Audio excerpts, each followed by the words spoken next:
Before we dive in, drop a quick hi in the comments. It may seem small, but trust me, it really helps YouTube share this story with more sci-fi fans like us. I'd love to see who's watching. Richard Richmond pressed his back against the cold stone and held his breath. The cave was shallow, maybe 10 feet deep, barely enough to hide a man, let alone protect one. Water dripped somewhere in the darkness behind him, a steady rhythm that matched the pounding in his chest. Outside, the jungle screamed. Insects the size of his fist clicking through the canopy. Birds that weren't birds, shrieking territorial warnings. Something large moving through the undergrowth, heavy enough to snap branches as thick as his arm. And somewhere out there, the hunters. Richard closed his eyes and tried to slow his breathing. 19 years old. He'd been 19 for exactly 3 weeks. His birthday had been on the transport ship, somewhere between the colony station and whatever hellhole this was. Marco had found a nutrition bar and stuck a wire in it like a candle. They'd laughed about it. Marco was dead now. Rachel, too. Claude. Danny. All of them. Gone. Richard opened his eyes and stared at the jungle framed by the cave mouth. Green and black and red, where the volcanic vents bled heat into the air. The humidity was a physical weight on his skin, pressing down, making every breath feel like drowning. He thought about Rachel. She'd been the first. They'd landed together, all 5 of them, dumped from the transport pod like garbage. No explanation, no weapons, just the clothes they were wearing and the terror in their eyes. Rachel had tried to stay calm. She'd been pre-med back on Earth, always the rational one, always the voice that said everything would be fine. She'd taken 3 steps into the jungle before the light spear hit her. Richard hadn't even seen where it came from. One moment Rachel was walking, pushing a broad leaf out of her face. The next moment there was a hole in her chest the size of a fist, edges cauterized black, and she was falling. She never made a sound. Just fell like someone had cut her strings. The hunters had laughed. Richard had heard them. Somewhere up in the canopy, hidden by the foliage, they'd laughed. A barking sound, like dogs choking on broken glass. And then a voice, translated through some device into broken English. First blood. The female. Disappointing. No sport. That was when Richard understood. This wasn't a kidnapping. This wasn't ransom. It was entertainment. They'd run after that. Marco leading because Marco always led. Claude watching the rear because Claude was the biggest, the strongest, the one who'd played defensive line in college. Danny in the middle, crying but moving, too scared to stop. Richard had just followed, numb, watching his feet hit the ground one after another, because if he thought about anything else, if he thought about Rachel's body cooling in the mud behind them, he would stop. And stopping meant dying. Claude had lasted until the 2nd day. They'd found a stream and followed it, hoping it led somewhere, anywhere.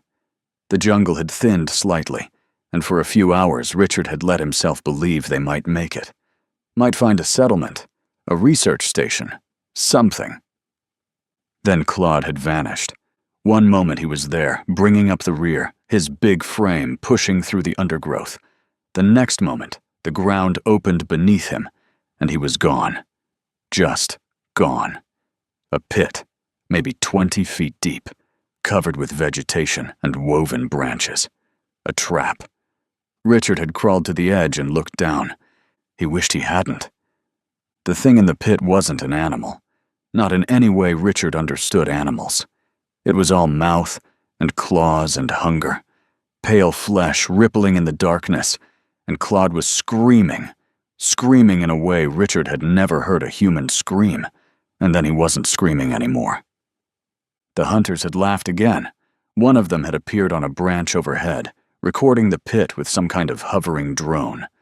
Tall, lean, gray-brown skin like dried leather, 4 fingers on each hand, eyes that glowed faintly in the shadows, seeing heat instead of light. The large one. Better. Good struggle. Marco and Danny had died on the third day. They'd tried to set an ambush. Marco's idea: find a choke point, use rocks and branches, fight back. It was stupid. Richard had known it was stupid. But Marco was Marco, and doing something felt better than just waiting to die. The hunters had walked into the ambush like it was a joke.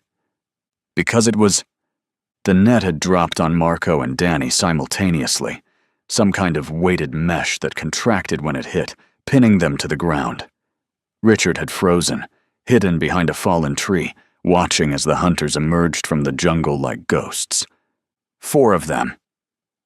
They'd taken their time with Marco and Danny, not killing them immediately, circling, poking with their spears.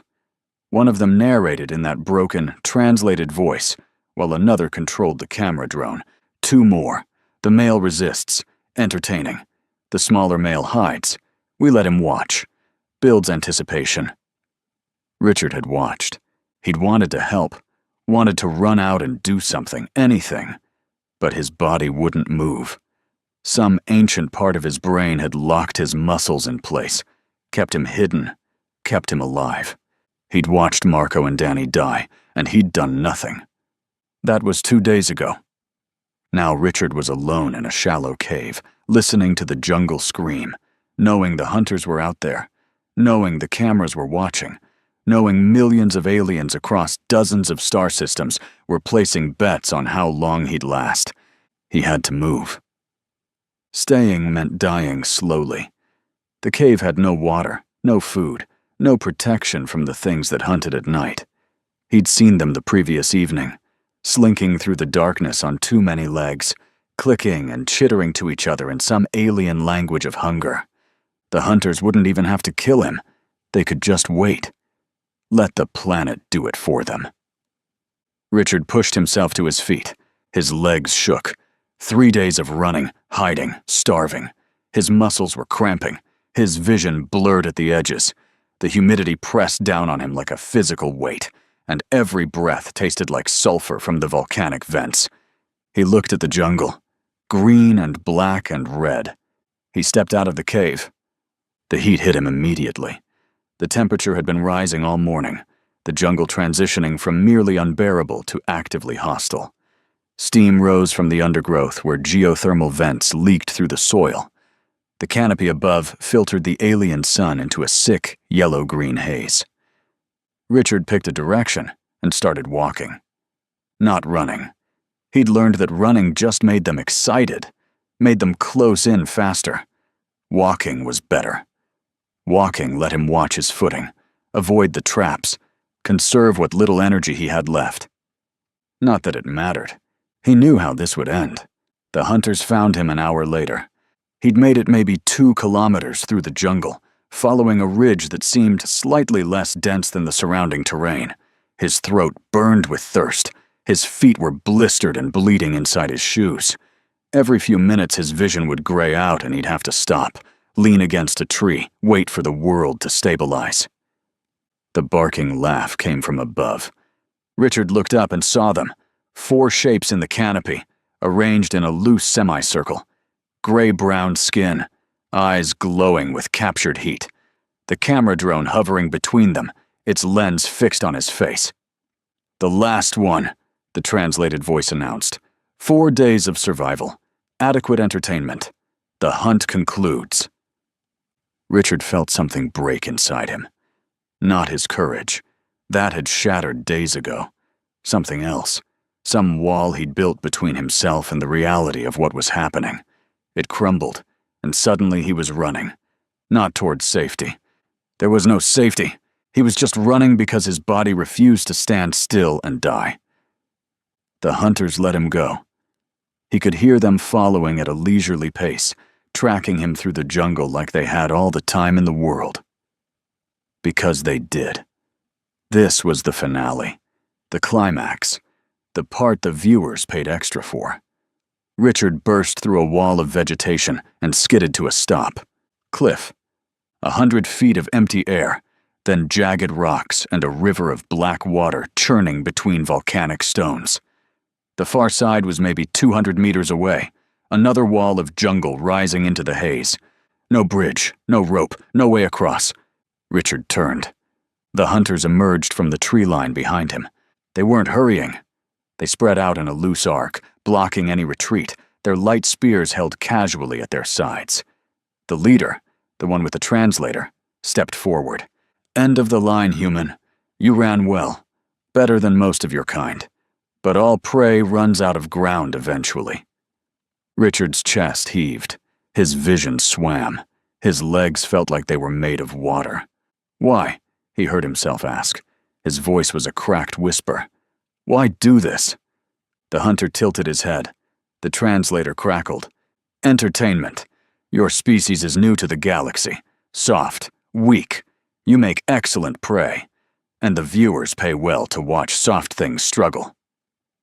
The camera drone drifted closer to Richard's face. "Any last words, human? The audience appreciates drama." Richard thought about his father. Samuel Richmond, former Army, hunting guide in Alaska for the last 15 years. A quiet man who spoke more to the wilderness than to people. Richard's parents had divorced when he was 12, but that hadn't changed anything between them. Every summer, Richard flew to Alaska. They'd sit on the cabin porch for hours, talking about everything and nothing. His father would cook elk steaks and tell stories about the mountains. Richard never cared much for the hunting itself, but he loved those weeks, loved the silence, loved the man his father became when the world fell away. He'd been planning to visit again after this trip, had already bought the plane ticket. "My father," Richard said. His voice steadied slightly. "My father will find you." The hunter made that barking laugh sound. "Your father is light years away, human. He will never know what happened to you. He will never find this place. He will live his small life on his small planet and die wondering why his offspring never came home." The hunter raised his light spear. "Goodbye, human." The last thing Richard Richmond saw was the flash of energy, bright and white and absolutely final. Then nothing. Samuel Richmond watched the broadcast in his cabin outside Fairbanks. The screen was old, 20-inch display, slightly cracked in one corner, propped on a wooden table he'd built himself. The cabin was dark, except for the glow of the video, shadows pooling in the corners where the light couldn't reach. On screen, a young man stood at the edge of a cliff. Samuel's hands rested on his knees. Still, perfectly still. His breathing was slow and even, the way it always was when he was tracking something through the wilderness. Patient, controlled. The young man on screen was talking to something off camera. Samuel couldn't hear the words. The audio was muffled, overlaid with alien commentary that his translation software rendered as enthusiastic narration. The final prey approaches its conclusion. 4 days of excellent entertainment. Our hunters have performed magnificently. Viewers, prepare for the climax. Samuel's jaw tightened. The camera angle shifted, and he saw the hunters for the first time. Tall, lean creatures with gray-brown skin and eyes that caught the light wrong. They moved like predators, confident and unhurried, spreading out to block the young man's retreat. Samuel watched the young man turn and face them. Something cold settled into Samuel's chest. He knew that face. He knew the way that young man held his shoulders when he was scared, but trying not to show it. Knew the way his chin lifted slightly, a defiant gesture he'd inherited from his mother. Knew the exact shade of brown in his hair, darker than Samuel's own, and the way it fell across his forehead when he hadn't cut it in too long. Richard. Samuel's hands curled into fists. On screen, Richard was speaking. The translation software caught fragments. "My father, we'll find you." The alien hunter laughed, said something back, raised a weapon. Samuel didn't blink. The flash of light was brief. The body fell. The hunters posed with it while the camera drone circled, capturing angles for the highlight reel. The broadcast continued for another 3 minutes. Statistics scrolled across the screen. Survival time, distance covered, viewer engagement metrics. The hunters were interviewed. They described their favorite moments of the chase. Samuel watched all of it. When the screen finally went dark, he sat in the silence of his cabin and listened to his own heartbeat. Slow, steady, unchanged. He didn't cry, didn't scream. He didn't put his fist through the wall, or collapse to the floor, or do any of the things a father was supposed to do when he watched his only child die. Samuel Richmond sat in the darkness and felt something inside him shift, something that had been dormant for 20 years, buried under civilian life and quiet routines, and the peaceful rhythm of guiding tourists through the Alaskan wilderness. Something from before, something military. He stood up slowly, walked to the window, looked out at the snow-covered forest, stretching toward the mountains. Richard's voice echoed in his memory. "My father will find you." Samuel's reflection stared back at him from the glass. His eyes were flat, empty. The eyes of a man who was already dead and just hadn't stopped moving yet. "Yes," he said quietly. "I will." The next 12 months were preparation. Samuel started with research. The broadcast had been intercepted by a deep space monitoring station on Europa, one of dozens that scanned alien communications for intelligence purposes. The file had leaked onto the net within hours, tagged with warnings about disturbing content. Most humans who saw it experienced outrage, grief, helplessness. Samuel experienced none of these things. He downloaded every frame, analyzed the terrain, the vegetation, the weather patterns, identified the species of the hunters through xenobiology databases, learned their name, Verath, learned their culture, pack hunters, hierarchical, obsessed with the honor of the kill. He learned about the broadcast company, too, the Quiet Morning Network, named for the planet where they conducted their hunts, run by a species called the Kethvori, slug-like creatures who'd built an entertainment empire on blood and suffering. They operated in legal gray zones, targeting species not yet protected under the Galactic Sentience Accords. Humans qualified. Samuel learned the hunting schedule, the capture methods, the trafficking routes that fed fresh prey to the preserve.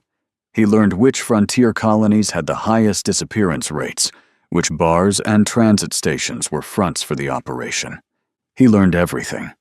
Then he started preparing physically.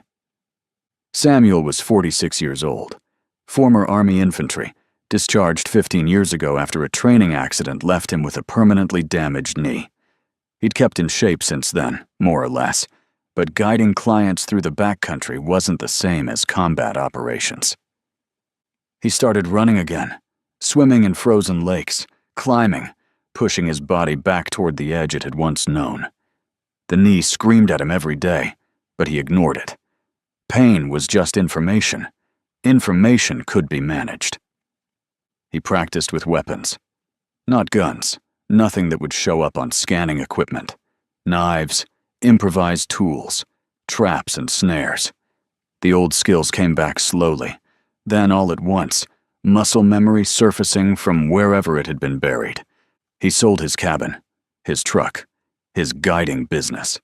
Everything he'd built over 15 years of civilian life, liquidated into credits that he converted into untraceable funds.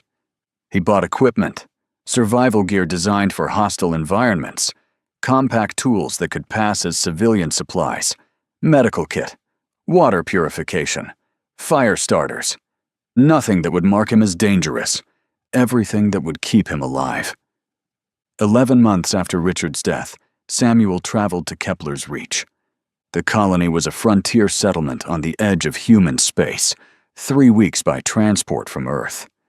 Officially, it was a mining outpost.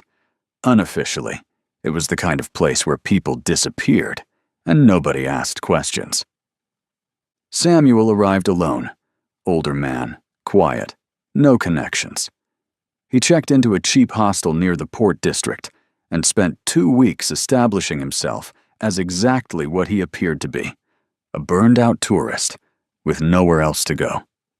He frequented the right bars, The ones where the lighting was bad and the clientele was worse. He drank alone, paid in cash, and let himself be seen. The traffickers noticed him on day 15.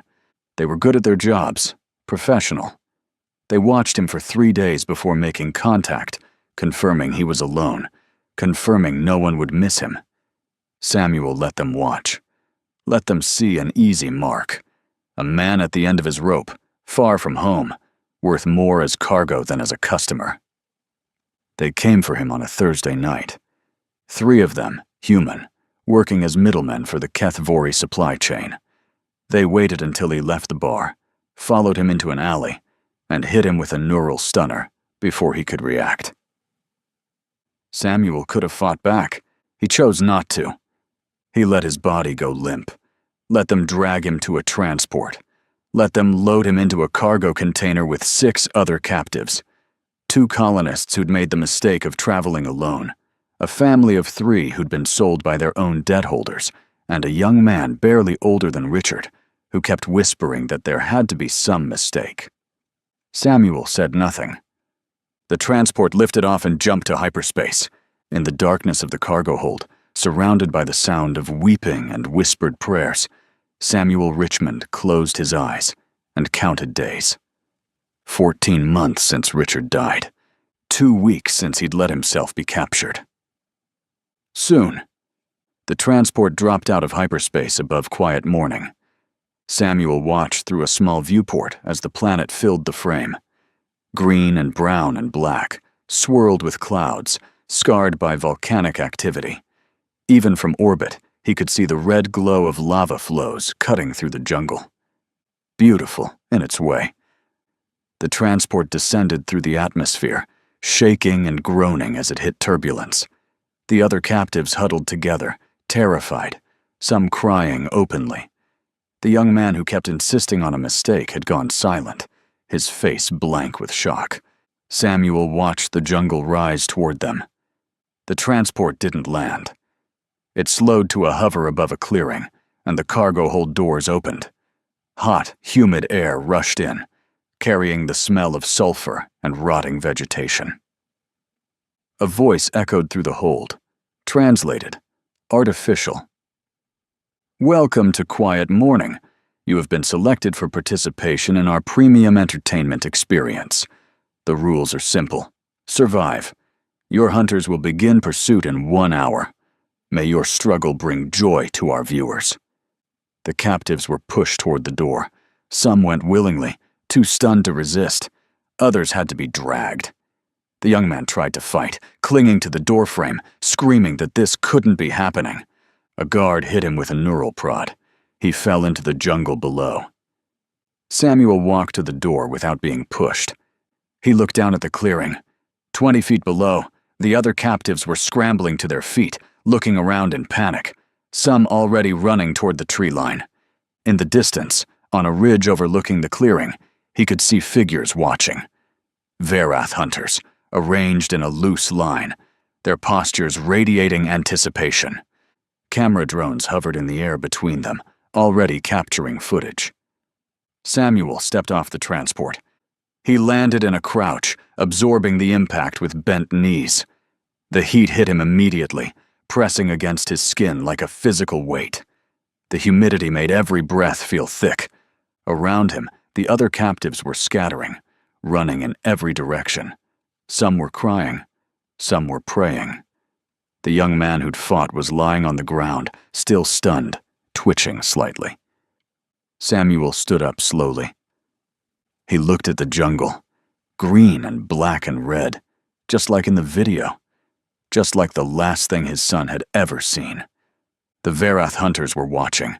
He could feel their eyes on him, could see the camera drones pivoting to capture his face. They expected him to run. Samuel didn't run. He brushed the dirt from his knees, rolled his shoulders, took a long, slow breath of the sulfur-tinged air. Then he walked toward the tree line. Not fast, not slow, the measured pace of a man who knew exactly where he was going. Behind him, translated chatter crackled from the ridge. The hunters were confused, intrigued. This was new. This was different. This was going to be excellent entertainment. Samuel Richmond disappeared into the jungle. He was home. Verath Prime Hunter Korvax had killed 47 humans. He kept count. All the experienced hunters did. It was a mark of status among the packs, a number that grew with each season on quiet morning. 47 kills across 6 years of hunts, each one recorded, archived, and sold to millions of viewers across the network. Humans were his specialty. Other hunters preferred the Drellic, with their thick hides and violent death throes. Some favored the Yanari, whose pack-bonding instincts made them easy to manipulate. But Korvax had developed a taste for humans early in his career and never looked back. They were soft, fragile. Their bodies broke easily, and their minds broke easier. Most of them spent their final hours weeping, begging, praying to gods that couldn't hear them. The viewers loved it. Vulnerability sold well. But they were also unpredictable. That was what made them interesting. Unlike most prey species, humans didn't follow reliable patterns. Some ran until their hearts gave out. Some hid and starved. Some tried to fight with rocks and sticks, which was always entertaining. A few, very rarely, tried to set traps of their own. Those were the memorable ones. Korvax stood on the observation ridge and watched the new batch of prey scatter into the jungle below. 8 humans total. Standard extraction, standard release. The cameras were already tracking them, drones spreading out to capture every angle. "Initial dispersal complete," reported Tracker Ven from his position near the drone control station. 7 targets moving in predictable patterns, 1 anomaly. Korvax's interest sharpened. Anomaly?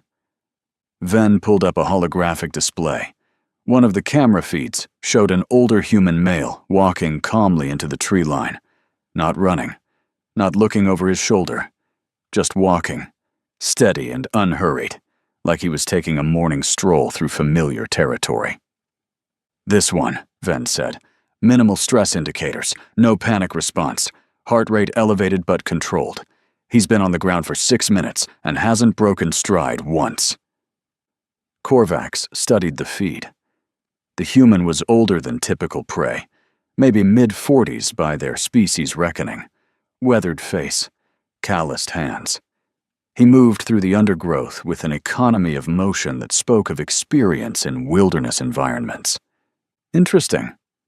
"Background?" Korvax asked. Ven checked his datapad. "Captured on Kepler's Reach. No military flags in his file. Listed occupation. Hunting guide. Origin planet. Earth. A hunter." Korvax made the grinding sound that passed for amusement among the Verath. "How appropriate. He'll understand what's happening to him then. Good. Fear is sweeter when it comes from comprehension." "Should we prioritize him?" Korvax considered. The viewers would expect a certain rhythm to the broadcast.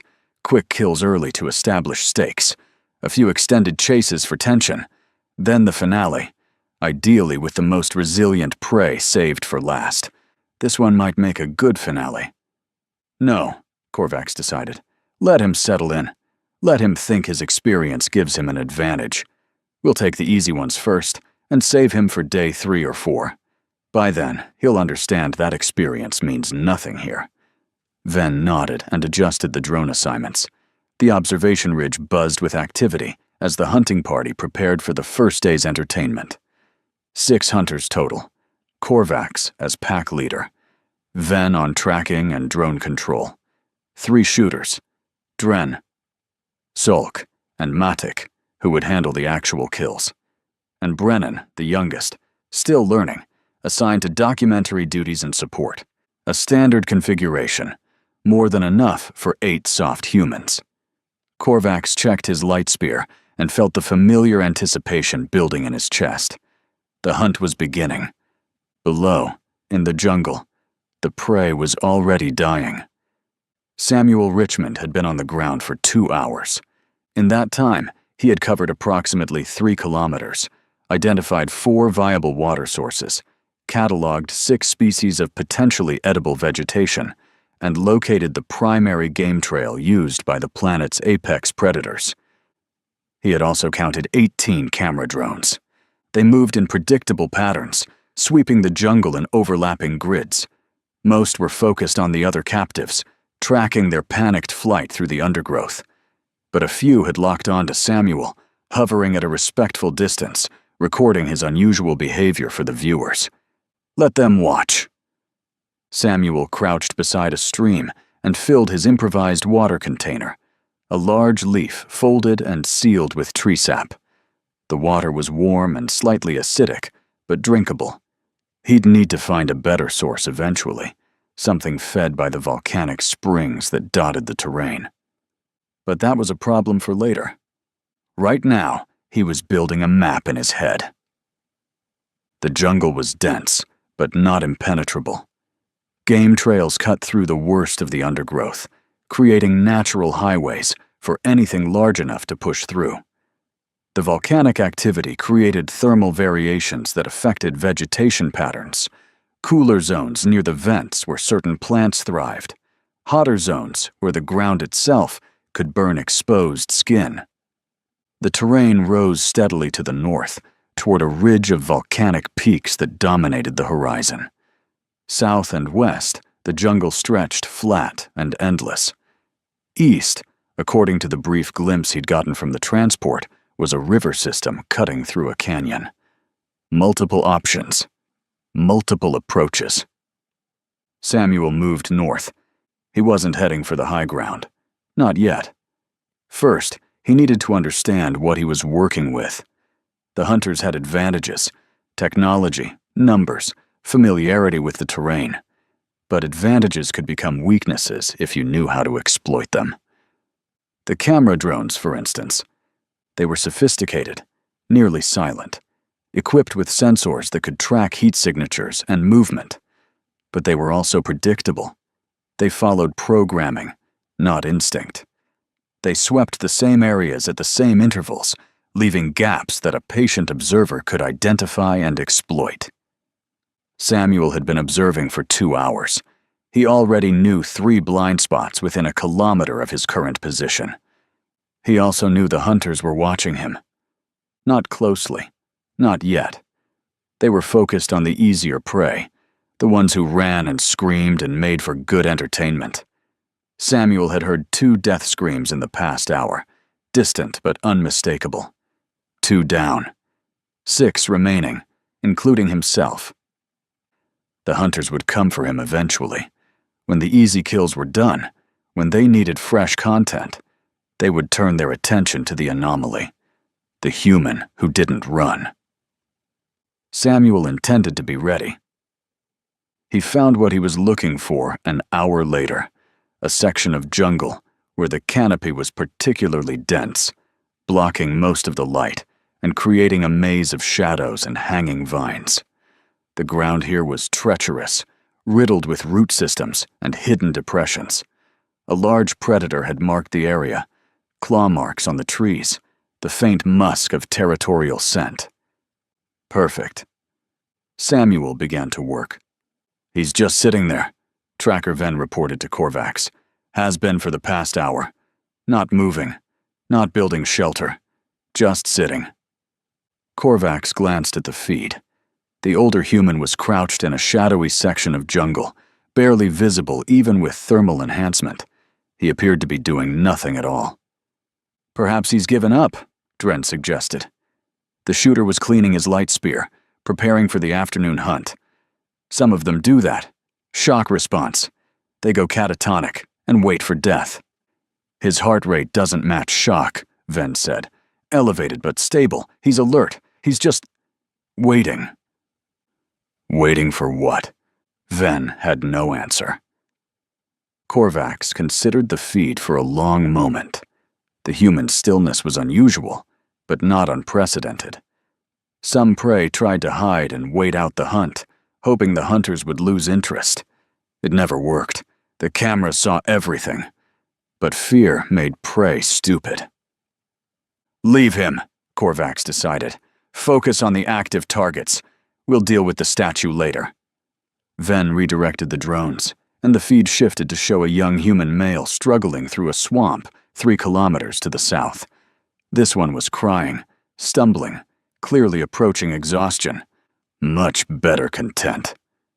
Korvax assembled his hunting party and descended into the jungle. The young man's name was Eric Brandt, 22 years old, engineering student from a colony in the Tau Ceti system. He'd been traveling to visit his sister on Kepler's Reach when the traffickers took him. Wrong place, wrong time, wrong species. Samuel learned this because Eric wouldn't stop talking. They'd crossed paths near a thermal vent, where the ground was warm enough to dry wet clothing, and the sulfur smell masked other scents. Eric had stumbled into the clearing, wild-eyed and desperate, and had immediately latched onto the first human he'd seen. "Thank God," Eric gasped, clutching Samuel's arm. "Thank God. I thought I was alone. I thought everyone was dead. We have to stay together. We have to find a way out of here. My sister, she's waiting for me. She doesn't know what happened." Samuel listened without responding. Eric was in bad shape, dehydrated, exhausted, a gash on his forehead where he'd walked into a branch. His hands were shaking, and his eyes kept darting to the canopy, searching for threats. He wouldn't last another day. "Please," Eric said. "You seem like you know what you're doing. You're not panicking like the others. Help me. Help me get out of here." Samuel looked at the young man, saw the fear, the desperation, the hope. He thought about Richard. Richard had probably felt this same fear, this same desperate need for someone to help him, had probably looked for someone, anyone, who could make sense of the nightmare and find a way out. No one had helped Richard. Samuel felt something crack in his chest, a splinter of the old him, the father, the protector, pushing through the cold. "What's your name?" Eric Brandt." Samuel nodded slowly. "Okay, Eric. Listen to me carefully. Go east. There's a river system about 5 kilometers that direction. Follow it downstream, but stay off the banks. Use the tree line for cover. The canyon walls will block some of the drone angles." He reached into his pocket and pulled out a handful of the edible roots he'd collected earlier, pressed them into Eric's shaking hands. "These are safe to eat. Don't drink the water unless it's moving fast and clear. Rest during the hottest part of the day. Move at dawn and dusk, when the thermal sensors have the most interference." Eric clutched the roots like they were made of gold. "Will you come with me? Please. I don't want to be alone." Samuel wanted to say yes. He wanted to protect this kid the way no one had protected Richard, wanted to guide him through the jungle, keep him alive, give him the chance his son never had. But he couldn't. If Samuel went east, he abandoned the mission. The hunters would live. Korvax would live. The Quiet Morning Network would continue broadcasting human deaths for entertainment. More sons would die screaming while their fathers watched helplessly from light years away. Eric might survive if Samuel helped him. Millions wouldn't. "I can't," Samuel said. The words tasted like ash. "I have something I need to do. Something that might stop this from happening to anyone else." Eric's face crumpled. "But east. Stay smart. Stay quiet." Samuel gripped the young man's shoulder once, firm and brief. "Survive, Eric. That's how you win." He turned and walked north. Behind him, Eric called out once, twice. Then the sounds faded as the young man headed east, following the only advice anyone had given him. Samuel kept walking. He told himself Eric had a chance. The river route was real. The advice was solid. If the kid stayed smart, stayed quiet, he might make it longer than the others. But Samuel had been a hunter for 30 years. He knew the odds. And he knew that sometimes, no matter how much you wanted to help, the best you could offer wasn't enough. The hunters found Eric Brandt near the river canyon at sunset. Samuel was 2 kilometers away, in a tree, watching through a gap in the canopy. He couldn't see the details at this distance, but he could hear the screams. Eric lasted longer than expected. 3 minutes, maybe 4. The hunters seemed to be taking their time, playing with him, making a show for the cameras. Samuel could hear the barking laughter echoing through the jungle, the translated taunts, the wet sounds of violence. Then silence. Samuel climbed down from the tree and continued his work. By his count, 4 captives remained alive, himself and 3 others, scattered somewhere in the vast expanse of the hunting preserve. The hunters would likely continue picking off the easy targets tomorrow, saving Samuel for later in the week. That gave him time. The trap he was building was simple in concept, complex in execution. A deadfall, triggered by a trip line, designed to drop a weighted log onto anything that passed beneath it. Basic wilderness survival technique, the kind of thing he'd taught to tourists in Alaska. But this version had modifications. The trip line wasn't at ground level, where a careful hunter might spot it. It was at knee height, anchored to a vine that blended with dozens of others hanging from the canopy. The trigger mechanism was mechanical, no electrical signature for sensors to detect. The kill zone was in a natural choke point between 2 rock formations, a spot that any tracker would use to follow prey moving north. And the log wasn't just weighted. Samuel had spent hours carving stakes from hardwood, sharpening them to points, embedding them in the underside of the log. When it fell, it wouldn't just crush, it would impale. The trap wouldn't kill a Varath instantly.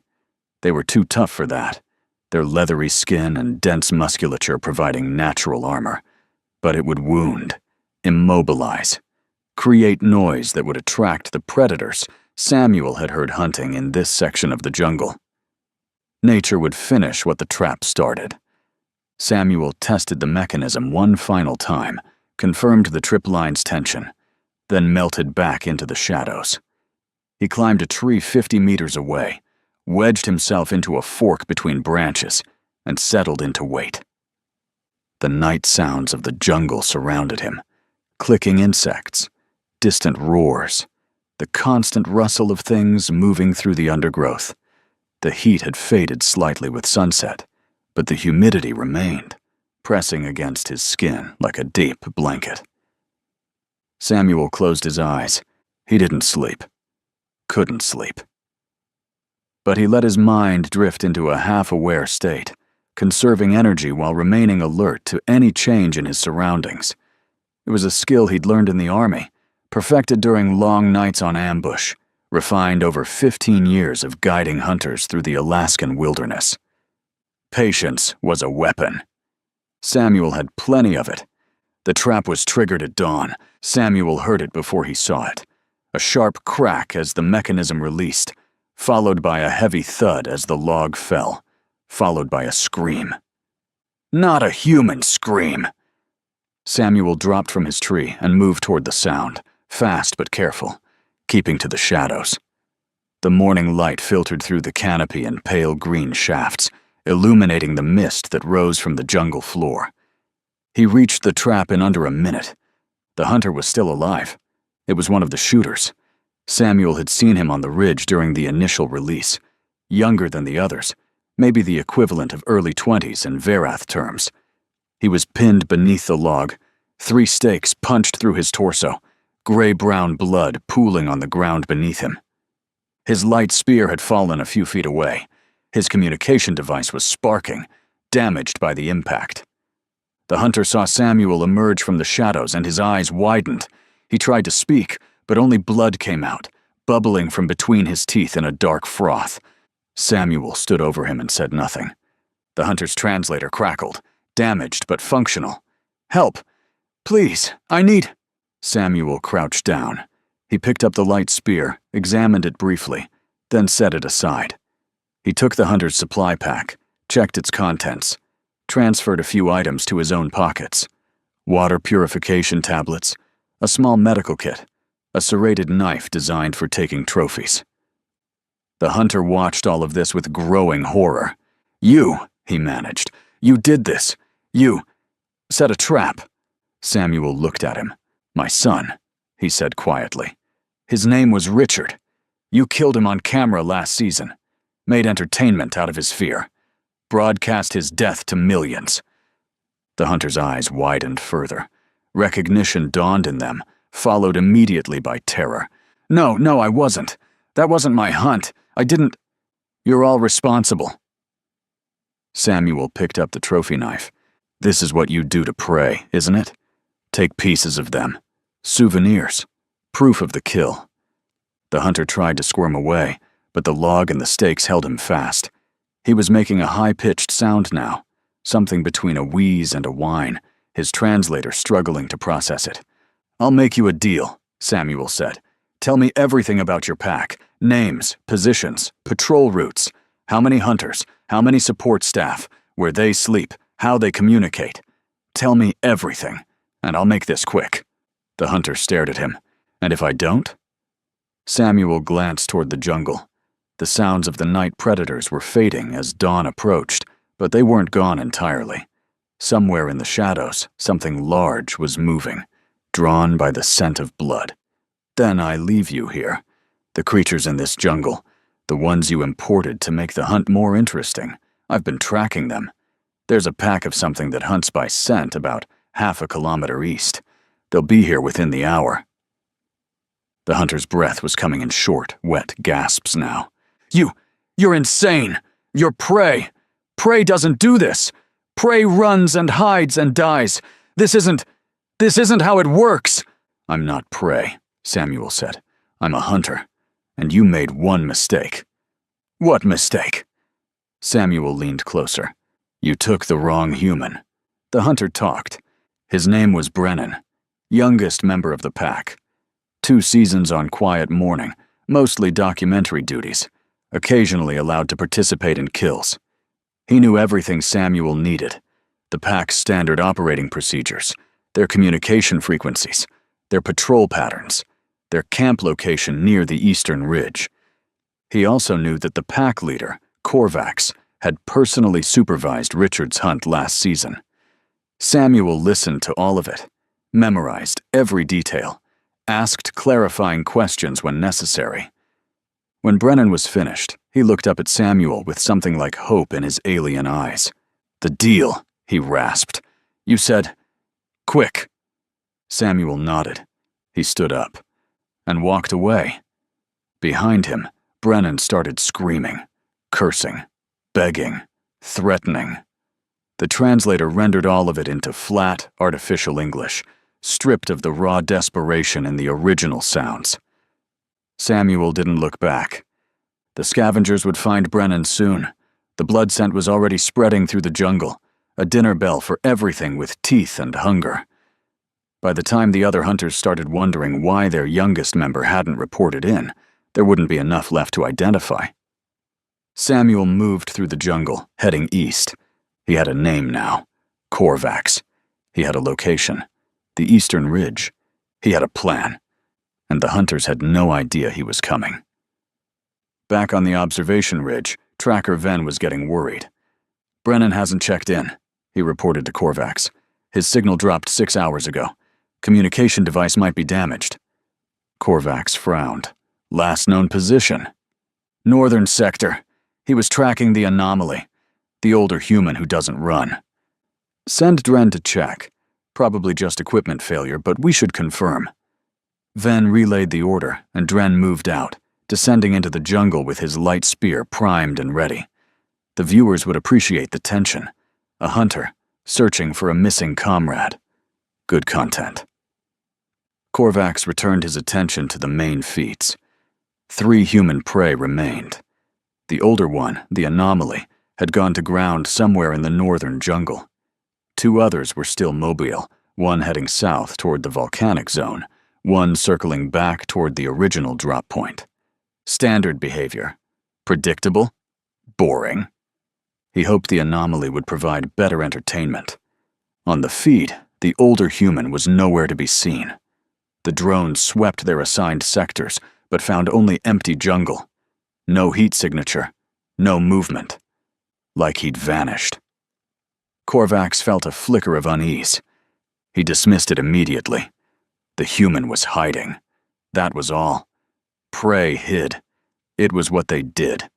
Sooner or later, he would move, and the cameras would find him, and the hunt would continue as it always did. There was nothing special about this one. Nothing at all.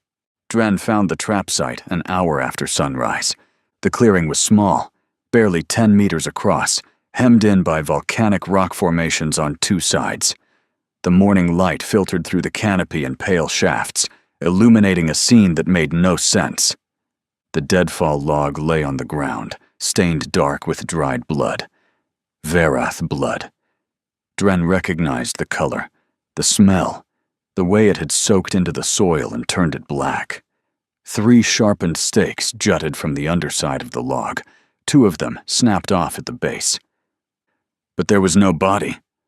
Dren circled the site slowly, his light spear raised, eyes scanning the shadows. The ground told a story. Impact marks where something heavy had fallen, drag marks leading toward the eastern tree line, scattered equipment fragments, and tracks. Not Verath tracks. Something else. Multiple somethings, moving in a pack formation, converging on the site from several directions. Scavengers. The jungle's cleanup crew, drawn by the scent of blood and weakness. They'd found Brennan before anyone else could. Dren activated his communication device. "Pack leader, I've found the site." Korvax's voice crackled through the speaker. "Report. Trap. Deadfall with embedded stakes. Brennan triggered it. Blood everywhere, but no body. Scavengers got to him." A long pause. "A trap," Korvax repeated. "You're telling me Brennan walked into a trap? That's what the evidence shows." Brennan was trained. He knew this terrain. He wouldn't walk into a trap set by prey. Dren looked at the sharpened stakes, at the careful placement of the tripline anchor points, at the kill zone positioned perfectly between the rock formations, exactly where a tracker would walk. "This wasn't a panic trap," he said slowly. "This was built by someone who knew what they were doing." Another pause. Longer this time. "Return to base. We'll discuss this in person." The communication cut off. Dren took one last look at the trap site, the blood, the drag marks, the stakes carved with patient, methodical precision. Something cold settled into his chest. He turned and headed back toward the ridge. He never made it. Samuel had been following Dren for 2 hours. It wasn't difficult. The Verath hunter moved with confidence, following established trails, checking his scanner periodically for threats. He was good, professional. But he was looking for prey behavior, flight, panic, hiding. He wasn't looking for a predator. Samuel kept 50 meters back, using the terrain for concealment. The jungle provided plenty of cover. Fallen trees, volcanic outcroppings, dense undergrowth that swallowed sound and sight. He moved when Dren moved, stopped when Dren stopped, matched his rhythm perfectly.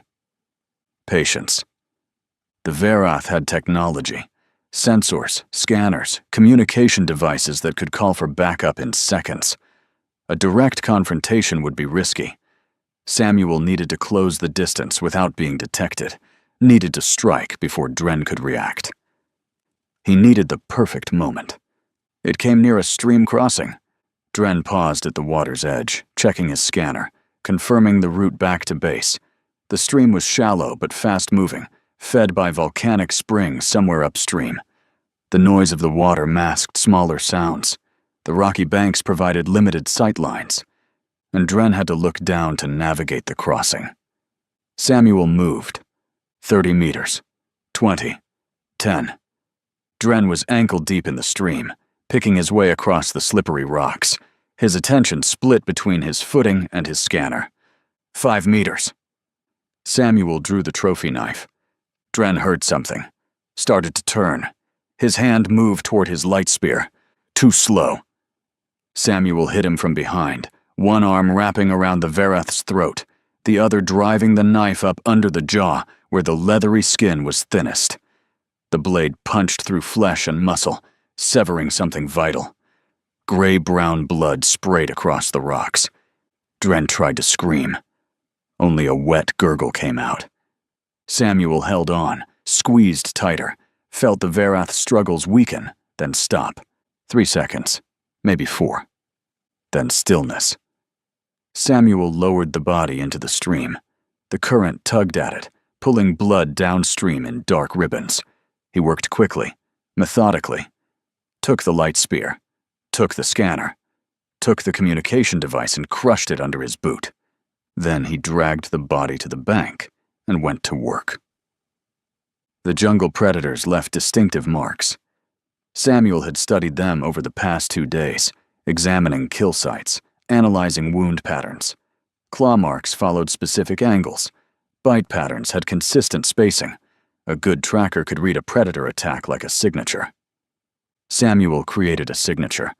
He used the trophy knife to add wounds that matched the local apex predator, tore the clothing in the right places, scattered equipment to simulate a struggle, dragged the body to a depression near the stream, and positioned it the way a predator would leave a half-eaten kill. It wouldn't fool a forensic expert, but it might fool hunters who wanted to believe they were still in control. Samuel cleaned the knife in the stream and disappeared into the jungle. Hey there, space human. I'm really curious about your thoughts on this video. Drop a quick comment and let me know what's on your mind. Or just say hi if you prefer. Either way, I'd love to hear from you. Also, remember to check the pinned comment. Trust me, it's worth a look. Oh, and one last thing. I've chosen another video for you to watch. Just click the card here. Or here if you want the whole playlist. See you there.